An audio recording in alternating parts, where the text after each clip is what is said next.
Hello dears, നമുക്ക് ക്വസ്റ്റ്യൻസിൽ 5 തരം ചോദ്യങ്ങളാണ് ഉള്ളത്.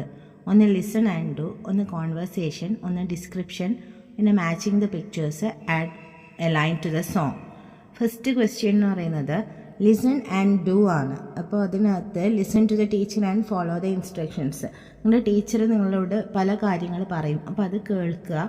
കേട്ട ശേഷം നമ്മൾ താഴെയുള്ള ഈ കോളത്തിൽ അത് ടീച്ചർ പറയുന്ന കാര്യം ശരിയാണെങ്കിൽ ശരിയെന്നും തെറ്റാണെങ്കിൽ തെറ്റെന്നും ഇടണം. അപ്പോൾ ഇവിടെ പ്രധാനമായിട്ടും നമ്മൾ ഇന്ന്, ഓണ്, അണ്ടർ എന്നുള്ള വേർഡ്സൊക്കെ പഠിച്ചു വെക്കണം. ഇന്ന് എന്ന് പറഞ്ഞാൽ അകത്ത്, ഏതെങ്കിലും സാധനത്തിൻ്റെ ഉള്ളിൽ. അപ്പോൾ ഇന്നിലുള്ളത് എന്താണ്? Apples are in the plate അല്ലേ. പിന്നെ വേറെ എന്താ ഇന്നുള്ളത്? The flowers are in the pot.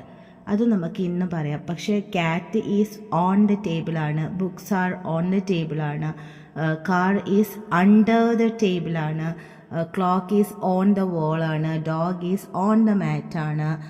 അപ്പോൾ അതുപോലെ the bird is on the branch of the tree ആണ്. അപ്പോൾ ആ കാര്യങ്ങളൊക്കെ നമ്മൾ നോക്കണം. പിന്നെ ഓരോരുത്തർ ചെയ്യുന്ന ആക്ഷൻസ് എന്താണ്? ക്യാറ്റ് ഈസ് ലുക്കിംഗ് ആണ്, ഡോഗ് ഈസ് സ്ലീപ്പിംഗ് ആണ്, ബേർഡ് ഈസ് സിറ്റിംഗ് ആണ്. അപ്പോൾ ആ കാര്യങ്ങൾ നോക്കണം. അപ്പോൾ അതുമായി ബന്ധപ്പെട്ടിട്ടുള്ള സെൻറ്റൻസ് ആയിരിക്കും ടീച്ചർ പറയുക. ഇപ്പോൾ ഉദാഹരണത്തിന് dog is looking at us എന്നാണെങ്കിൽ അത് തെറ്റാണ്. അപ്പോൾ ഒന്നാമത് പറഞ്ഞ സെൻറ്റൻസ് തെറ്റി. നെക്സ്റ്റ് പറയുന്നത് car is on the table എന്ന് പറഞ്ഞാൽ നമുക്ക് പറയാം that is also wrong. Is it wrong statement ആണ്. തെറ്റായ സ്റ്റേറ്റ്മെൻറ്റ് മീൻസ് റോങ് സ്റ്റേറ്റ്മെൻറ്റ്. പിന്നെ പറയുന്നത് apples are in the plate. Yes, it's a correct statement, so you can put tick mark. Then the books are on the table. Yes, that's also a correct statement. Next പറയുന്നത് a parrot is flying in the sky. Is it A correct statement? അത് correct ആണോ? Parrot flying ആണോ? അല്ല, it is sitting ആണ്. That is A wrong statement, so you can puttu cross mark. അപ്പോൾ ഇങ്ങനെയാണ് first questions വരുന്നത്. Next activity 2, complete the conversation. നമ്മൾ മ്യാവ് എന്നുള്ള ലെസണിൽ കംപ്ലീറ്റ് പഠിച്ചിട്ടുള്ള ഒരു സെൻറ്റൻസ് ഉണ്ട്, അത് ഓർത്ത് വെക്കണം. നമുക്ക് നോക്കാം. What does the puppy ask the cat? Complete the conversation. Puppy എന്തായിരിക്കും ക്യാറ്റിനോട് ചോദിക്കുന്നുണ്ടാവുക? എന്തായിരിക്കും? അപ്പോൾ നമ്മുടെ ക്യാറ്റ് പറയുന്നത് യെസ് ഐ ക്യാൻ എന്നാണ്. അപ്പോൾ എന്തായിരിക്കും ചോദിച്ചിട്ടുണ്ടാവുക? Yes, can you say meow? Okay, അത് നമ്മളിവിടെ എഴുതുന്നു. ക്യാൻ എഴുതുന്നു. ക്യാനിൻ്റെ സ്പെല്ലിംഗ് അറിയാത്തവർക്ക് ഇവിടെ നോക്കി ഇവിടെ എഴുതാം.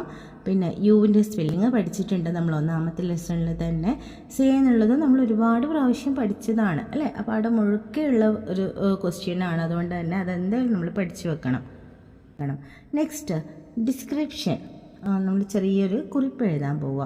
Colour the parrot. ഫസ്റ്റ് നിങ്ങൾ പാരറ്റിനെ കളർ ചെയ്യുക. ദെൻ ഡിസ്ക്രിപ്ഷൻ കൊടുത്തിരിക്കുന്നത് നൗ കംപ്ലീറ്റ് ദ ഡിസ്ക്രിപ്ഷൻ. ഈ ഡിസ്ക്രിപ്ഷൻ കംപ്ലീറ്റ് ചെയ്യണം. ഫസ്റ്റ് നമ്മൾ എന്താ പറയുക? This is A parrot. എന്ത് സാധനം കണ്ടാലും ആദ്യം അത് ഇന്ന സാധനമാണെന്ന് പറയും അല്ലേ. അപ്പോൾ ദിസ് ഈസ് എ പാരറ്റ്. പിന്നെ ഇറ്റ് ഈസ്, അതിൻ്റെ കളർ നമ്മൾ കളർ പഠിച്ചിട്ടുണ്ട്. ബാക്ക് ടു ഗ്രീൻ എന്ന് പറയുമ്പോൾ തന്നെ ഗ്രീൻ അറിയാം, സ്പെല്ലിങ് അറിയാം.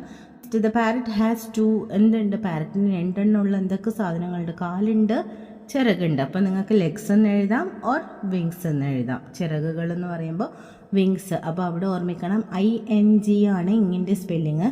അതിൻ്റെ കൂടെ W വന്നാൽ വിങ് ആവും. അപ്പോൾ അതൊന്ന് ഓർത്ത് സ്പെല്ലിങ് എഴുതുക. It is sitting on A tree അല്ലേ. നമുക്ക് ബ്രാഞ്ചിൻ്റെ ഒന്നും സ്പെല്ലിങ് അറിഞ്ഞുകൂടാ, അപ്പോൾ നമുക്ക് ട്രീ എന്ന് എഴുതാം. പിന്നെ വേറൊരു കാര്യം എന്ന് പറയുന്നത് നിങ്ങളുടെ പരീക്ഷയുടെ ചോദ്യപേപ്പറിനകത്ത് തന്നെ ചിലപ്പോൾ നിങ്ങൾ ഉദ്ദേശിക്കുന്ന വേർഡ്സിൻ്റെ സ്പെല്ലിംഗ് ഉണ്ടാവും.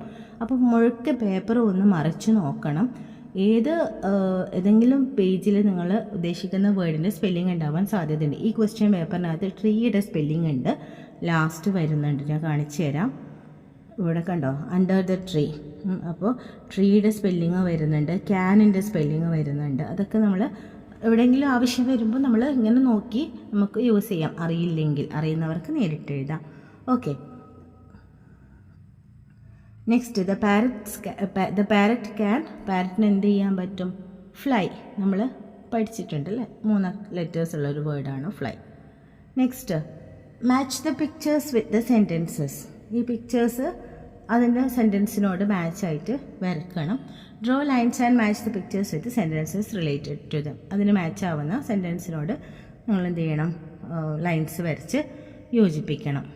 ഓക്കെ, സെൻറ്റൻസ് വായിക്കാം. ഫസ്റ്റ് ഇത് വായിച്ച ശേഷം മാത്രം ഇങ്ങോട്ട് മാച്ച് ചെയ്യുന്ന കാര്യം ചിന്തിക്കാവേ. I say cock doodle do.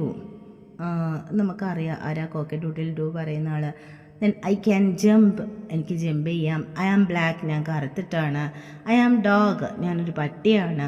I like flowers, എനിക്ക് ഫ്ലവേഴ്സ് ഇഷ്ടമാണ്. അപ്പോൾ ഇതിൻ്റെയൊക്കെ അർത്ഥം നമുക്ക് മനസ്സിലായ സ്ഥിതിക്ക് നമുക്ക് എന്ത് ചെയ്യാം, ഇനി മാർക്ക് ചെയ്യാം. First I say cock doodle do.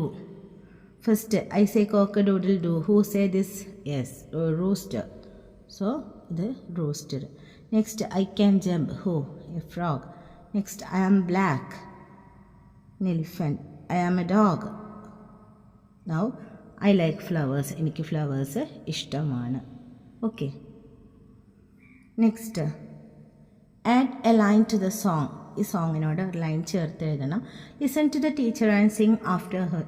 Teacher ഈ പാട്ട് നിങ്ങൾക്ക് എന്ത് ചെയ്യും, ആദ്യം ഒന്ന് പാടിത്തരും. അത് കഴിഞ്ഞിട്ട് നിങ്ങൾ എന്ത് ചെയ്യണം, നിങ്ങൾ ഇതിനകത്ത് add a line to the song. ആ പാട്ടിൽ ഒരു ലൈൻ ആഡ് ചെയ്യണം.